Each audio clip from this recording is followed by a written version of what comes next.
Hello friends, good evening to everyone. कैसे हो आप सभी लोग? उम्मीद करता हूँ आप सभी लोग बहुत अच्छे होंगे, एकदम मस्त और स्वस्थ होंगे।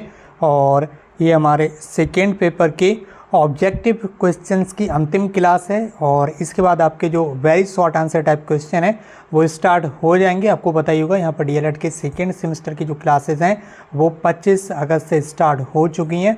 और जिस क्लास को आप इस समय देख रहे हैं, ये जो क्लास है ये रात में 9 बजे से चल रही है। और जो फर्स्ट पेपर की क्लास है, ठीक है, वर्तमान भारतीय समाज और प्रारंभिक शिक्षा, वो क्लास आपकी रात में 8 बजे से चल रही है। और जो आपकी विज्ञान यानी कि साइंस सब्जेक्ट की क्लास है वो रात में 7 बजे से चल रही है। और सारे सब्जेक्ट की क्लासेस जो हैं वो भी बहुत जल्दी स्टार्ट हो जाएंगी। यहाँ पर इस समय आपको जिस टाइप से पढ़ाया जा रहा है, ये जो फॉर्मेट है सेम टू सेम इसी तरह से आपको परीक्षाओं में देखने के लिए मिलता है। सबसे पहले आपके ऑब्जेक्टिव क्वेश्चंस आते हैं, ठीक है, उसके बाद very short answer type question होंगे, उसके बाद शॉर्ट आंसर टाइप क्वेश्चन मिलेंगे। तो जैसे ही ये सब्जेक्ट आपका कंप्लीट हो जाएगा, इसकी जो पूरी पीडीएफ फाइल है वो एक ही बार में आपको हमारे टेलीग्राम चैनल पर दे दी जाएगी। तो टेलीग्राम चैनल से आप जरूर जुड़ जाइए। टेलीग्राम चैनल की लिंक और व्हाट्सएप चैनल की जो लिंक है वो आपको इस वीडियो के डिस्क्रिप्शन बॉक्स में दे दी गई, तो वहाँ से आप चैनल से जरूर जुड़ जाइए, जहाँ पर डीएलएड से संबंधित जो पल पल की अपडेट है वो आपको लगातार मिलती रहे। आज की इस वीडियो में हम यहाँ पर ऑब्जेक्टिव क्वेश्चंस को देखने वाले हैं। एकदम धमाकेदार तरीके से आपकी जो तैयारी है वो सेकंड सेमेस्टर की कराई जाएगी। हर भाई हर बहन हमसे जुड़ जाए ताकि कोई भी अपडेट आपसे मिस ना हो पाए और सारी क्लासेस आप यहाँ पर अटेंड कर सकें। आज की क्लास का पहला सवाल, पहला प्रश्न आपके सामने स्क्रीन पर।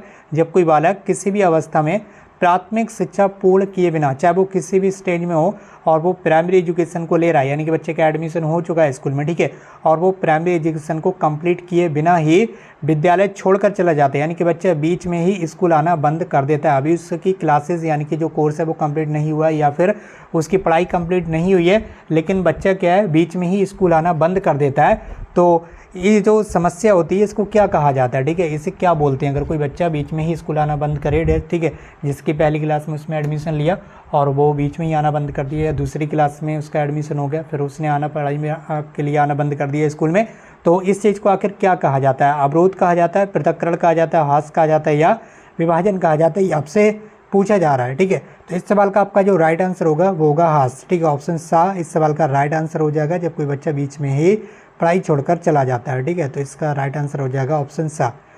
बात करेंगे आपके अगले सवाल की। अगला सवाल आपके सामने स्क्रीन पर है और अगले सवाल में आपसे पूछा जा रहा है, सन 1960 और 61 में जनजातियों की शिक्षा संबंधी समस्याओं के समाधान के लिए एक कमेटी बनाई गई थी और इस कमेटी के अध्यक्ष कौन थे? आपसे अध्यक्ष पूछा जा रहा है। सन 1960-61 में जनजातियों की शिक्षा संबंधी समस्याओं को प्रमुख रूप से सॉल्व करने के लिए जो कमेटी बनाई गई थी, इस कमेटी के अध्यक्ष राममूर्ति जी थे, राधाकृष्णन थे या डीएस कोठारी थे या श्री यूएन डेवर थे? तो इस कमेटी के जो अध्यक्ष थे वो थे श्री यूएन डेवर। द इस सवाल का राइट आंसर हो जाएगा। चलिए आगे चलेंगे अगले सवाल की तरफ। अगला सवाल है आपके सामने स्क्रीन पर और अगले सवाल में 123 नंबर पर आपसे पूछा जा रहा है, राष्ट्रीय महिला शिक्षा समिति, ठीक है, जो कि महिलाओं के लिए बनाई गई थी 1958 में, और इस कमेटी की अध्यक्ष कौन थी? आपसे पूछा जा रहा है। हंसा मेहता जी थी या दुर्गाबाई देशमुख या सुचेता कृपलानी या फिर आचार्य राममूर्ति, ठीक है। तो ये आपसे पूछा जा रहा है कि जो राष्ट्रीय महिला शिक्षा कमेटी बनाई गई थी 1958 में, इसकी जो अध्यक्ष थी वो थी दुर्गाबाई देशमुख, ये आपको याद रखना है, ठीक है। इस कमेटी के अध्यक्ष थी दुर्गाबाई देशमुख। बढ़ेंगे अपने अगले सवाल की ओर। उससे पहले आपसे एक छोटी सी रिक्वेस्ट है कि अगर अभी तक आपने चैनल को सब्सक्राइब नहीं किया तो कर लीजिए, क्योंकि यहाँ पर सारे सब्जेक्ट की क्लासेस स्टार्ट हो चुकी हैं। अगला सवाल आपके सामने ब्रेल लिपि से संबंधित है, ठीक है। ब्रेल लिपि के बारे में आपसे पूछा जा रहा है। जो ब्रेल लिपि होती है वो किन लोगों के लिए यूज़ की जाती है? ब्रेल लिपि के द्वारा शिक्षा प्रदान की जाती है, किन लोगों को शिक्षा दी जाती है ब्रेल लिपि के द्वारा? ब्रेल लिपि क्या है? एक विधि है शिक्षा देने की या शिक्षा ग्रहण करने की। तो ये जो शिक्षा ग्रहण करते हैं इससे लोग वो कैसे होते हैं? गूंगे होते हैं, ठीक है, यानी कि बोल नहीं मिलता, बहरे होते हैं यानी कि उन्हें सुन नहीं मिलता, या अंधे होते हैं यानी कि दिव्यांग होते हैं, ठीक है, जिसे देख नहीं मिलता, ठीक। पीएच कैटेगरी से जो व्यक्ति बिलोंग करते हैं ये सारे पीएच कैटेगरी से ही बिलोंग करेंगे, तो इनमें से कोई नहीं है, ठीक है, या इनमें से कोई नहीं। तो इस सवाल का आपका राइट आंसर हो जाएगा, ठीक है, अंधों के लिए, जो लोग देख नहीं पाते हैं, जो बच्चे देख नहीं पाते हैं, उन बच्चों को क्या है जो शिक्षा वो ब्रेल लिपि के द्वारा दी जाती है, ठीक है, ये आपको याद रखना है। ब्रेल लिपि के द्वारा कैसे बच्चों को शिक्षा दी जाती है, कैसे स्टूडेंट्स को शिक्षा दी जाती है? जिन्हें आँखों से देखने में समस्या होती है, ठीक है। लुइस ब्रेल ने इसका आविष्कार किया था, लुइस ब्रेल, ये आपको नाम ध्यान रखना है अगर कहीं पर पूछा जाए आपसे। अब बात करेंगे आपके अगले सवाल की। अगला सवाल है, उत्तर प्रदेश में जिला प्राथमिक शिक्षा का कार्यक्रम कब स्टार्ट किया गया था? और ये प्रश्न आपके सन 2017 की परीक्षाओं में आ चुका है। ठीक है, तो ये जो आपका कार्यक्रम था जिला प्राथमिक शिक्षा कार्यक्रम उत्तर प्रदेश में, ये सन 1997-98 में स्टार्ट किया गया था, ये आपको याद रखना है। बात करेंगे आपके अगले सवाल की, शिक्षा में अपव्यय और अवरोधन पर अपना सुझाव किसने दिया था? ठीक है, हरटॉग कमेटी ने दिया था, कोठारी आयोग ने दिया था, या राधा कृष्णन आयोग ने, या फिर वुड के घोषणा पत्र ने। ठीक है, तो ये आपसे पूछा जा रहा है कि जो शिक्षा में अपव्यय और अवरोधन पर जो अपना सुझाव दिया था वो किसने दिया था? तो इस सवाल का आपका राइट आंसर हो जाएगा हरटॉग कमेटी। ठीक है, जो हरटॉग समिति थी, हरटॉग कमेटी, इसने अपना सुझाव दिया था शिक्षा में अपव्यय और अवरोधन पर। ठीक है, चलिए बात करेंगे आपके अगले सवाल की। अगले सवाल आपके सामने स्क्रीन पर, राष्ट्रीय शैक्षिक अनुसंधान, ठीक है, राष्ट्रीय शैक्षिक अनुसंधान यानी कि NCERT, राष्ट्रीय शैक्षिक अनुसंधान में प्रशिक्षण परिषद है। आपसे क्या पूछा जा रहा है? NCERT का मुख्यालय पूछा जा रहा है। जो NCERT का मुख्यालय है वो कहाँ पर है? ठीक है, तो आपको पता ही होगा NCERT का जो मुख्यालय है वो न्यू दिल्ली में है, और आपको पता नहीं है तो याद कर लीजिए, NCERT का जो मुख्यालय है वो नई दिल्ली में है, ये आपको ध्यान रखना है। ठीक है, बात करेंगे अपने अगले सवाल की। अगला सवाल आपके सामने स्क्रीन पर है, और अगले सवाल में आपसे पूछा जा रहा है 128 नंबर पर, बेसिक शिक्षा का जो अधिनियम है वो कब पारित हुआ था? बेसिक शिक्षा अधिनियम कब पारित हुआ था? तो ये सन 1972 में पारित हुआ था, ये आपको याद रखना है। ठीक है, जो नई शिक्षा नीति आई थी वो 1986 में आई थी, ये भी आपको याद रखना है। और जो बेसिक शिक्षा अधिनियम है वो 1972 में पारित हुआ था।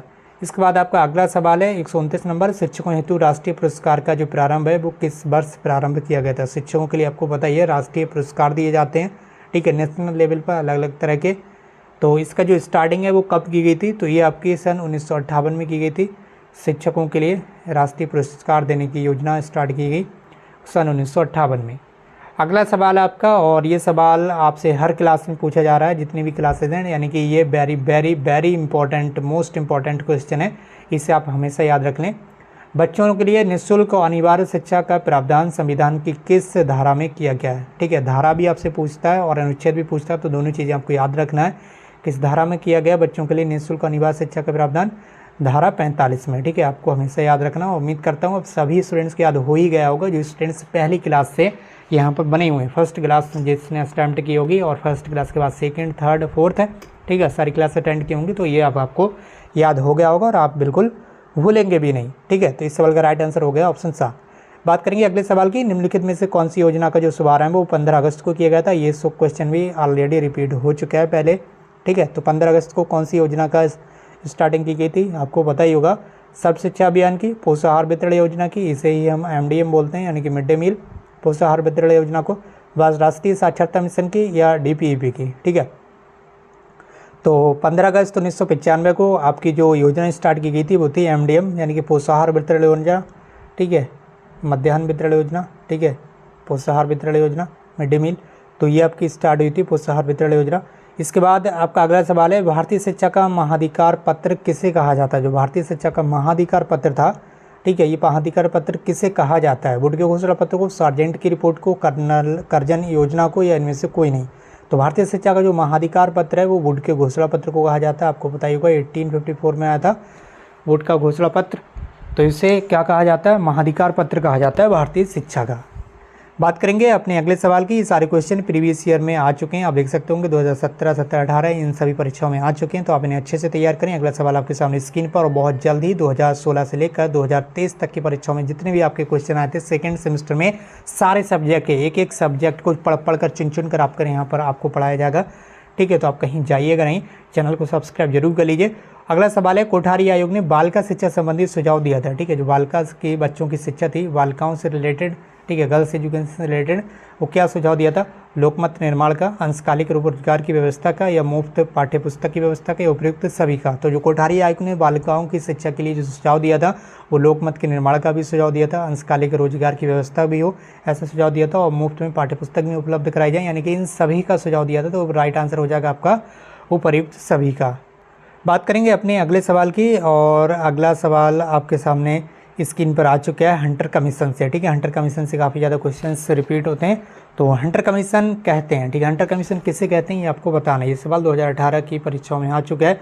भारतीय शिक्षा आयोग को ही हंटर कमीशन कहते हैं, ये आपको याद रखना है। जो भारतीय शिक्षा आयोग है इसी को हंटर कमीशन भी कहते हैं। इसके बाद आपका अगला सवाल है 136 नंबर का, राष्ट्रीय शिक्षा नीति तो 1986 में आई थी। इसकी घोषणा के बाद आचार्य राममूर्ति कमेटी ने अपना प्रतिवेदन प्रस्तुत किया था। कब प्रतिवेदन प्रस्तुत किया था ये आपको बताना है।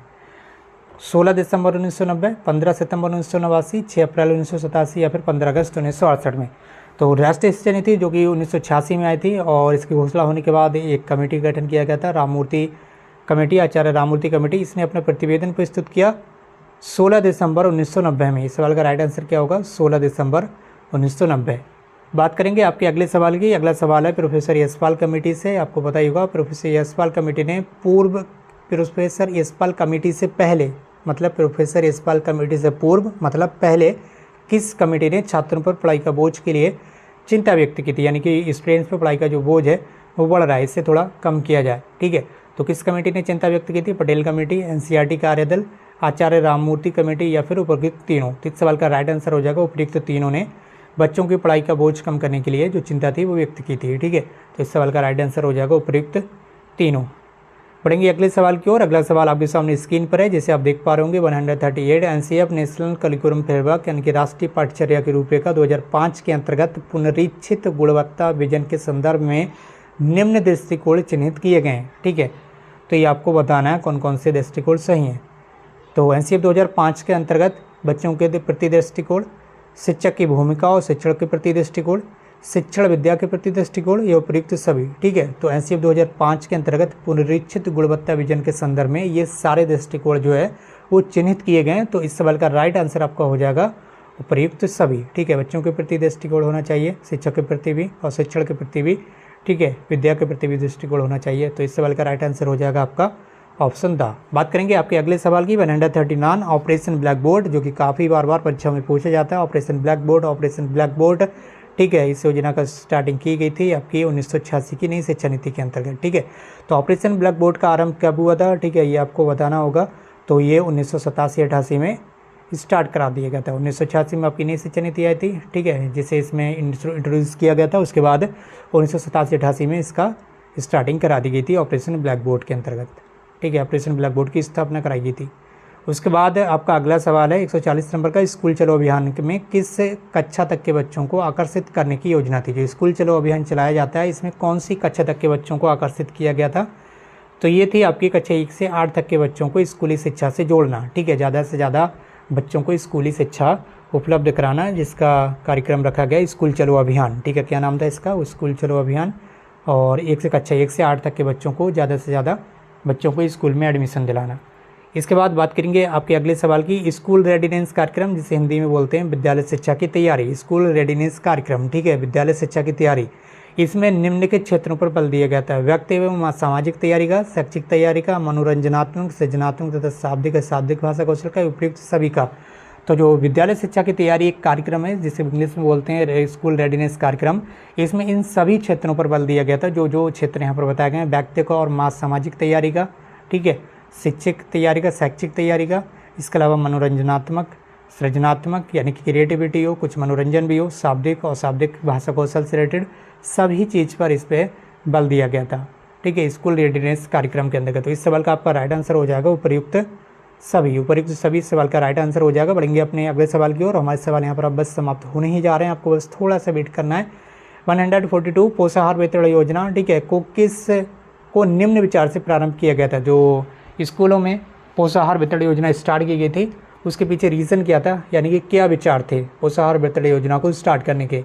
नामांकन संख्या बढ़ाने के लिए, यानी कि बच्चों का ज़्यादा से ज़्यादा एडमिशन हो स्कूलों में, इसलिए पोषाहार वितरण योजना स्टार्ट की गई थी, या फिर समुदाय को शामिल करने के लिए, किसी कम्युनिटी को शामिल करने के लिए, या फिर शिक्षकों को व्यक्त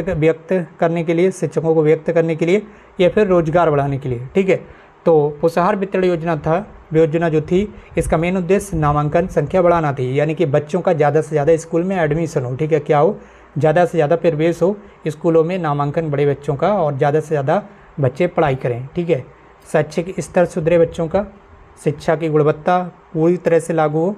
तो ये सारी चीज़ें यहाँ पर जो थी पोषाहार वितरण योजना के कार्यक्रम के अंतर्गत स्टार्ट की गई थी। और इसका मेन उद्देश्य क्या था पोषाहार वितरण योजना का? नामांकन संख्या बढ़ाने की, यानी कि ज़्यादा से ज़्यादा बच्चे स्कूल में एडमिशन लें।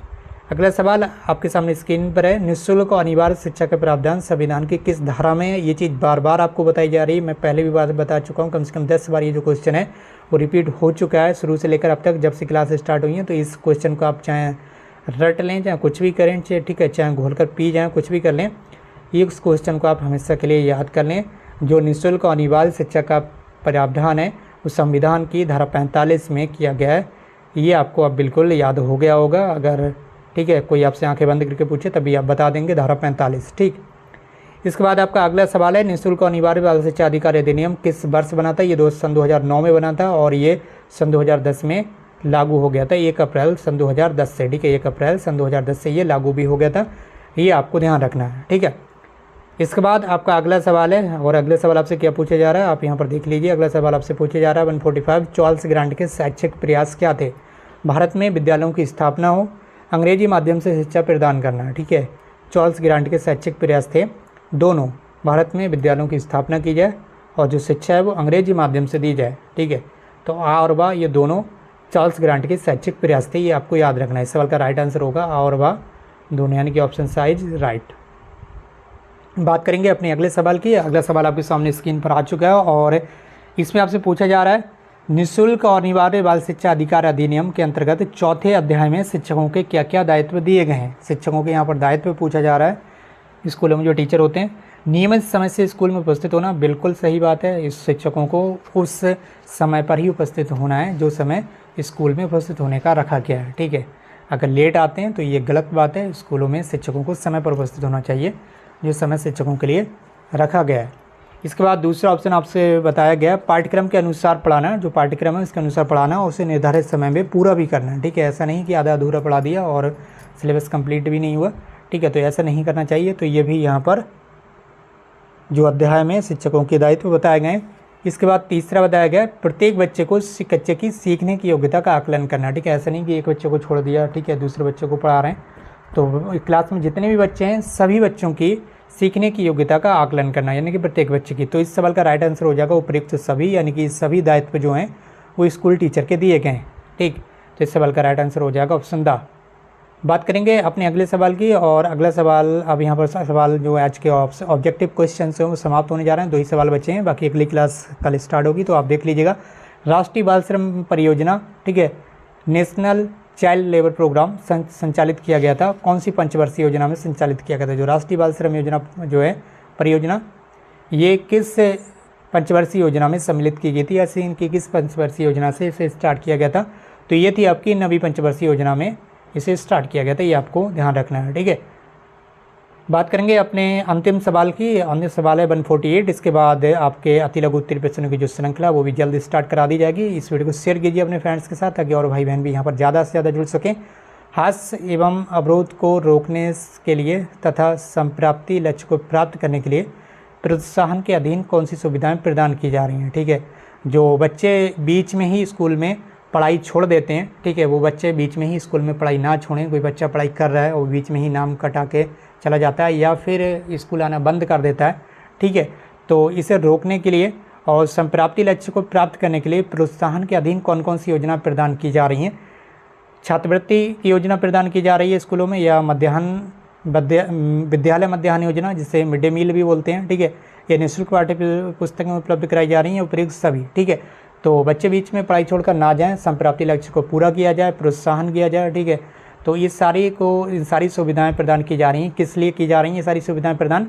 ठीक है, यहाँ पर देख सकते होंगे छात्रवृत्ति प्रदान की जा रही है, विद्यालय मध्याह्न योजना प्रदान की जा रही है। ठीक है, इन सभी चीज़ों को रोकने के लिए। ठीक है, निःशुल्क पाठ्य पुस्तकें दी जा रही हैं, यानी कि बच्चों को निःशुल्क किताबें दी जाती हैं, ड्रेस दी जाती है, ये सारी चीज़ें उपलब्ध कराई जा रही हैं। तो इस सवाल का राइट आंसर हो जाएगा आपका उपयुक्त द, यानी कि ऑप्शन द इज़ राइट। ठीक है, अगर क्लास आपको पसंद आई हो और इस तरह की और भी क्लास आप अटेंड करना चाहते हैं तो चैनल को सब्सक्राइब जरूर कर लीजिए। अगर आपका कोई सुझाव है या आपका कोई सवाल है तो नीचे कमेंट बॉक्स में टाइप करना बिल्कुल ना भूलिए, और इस वीडियो को शेयर भी कीजिए अपने फ्रेंड्स के साथ ताकि और भी भाई बहन हमसे जुड़ सकें। आज के इस क्लास को यहीं पर समाप्त करते हैं। हमसे जुड़ने के लिए आपका बहुत बहुत धन्यवाद। Thank you so much for watching.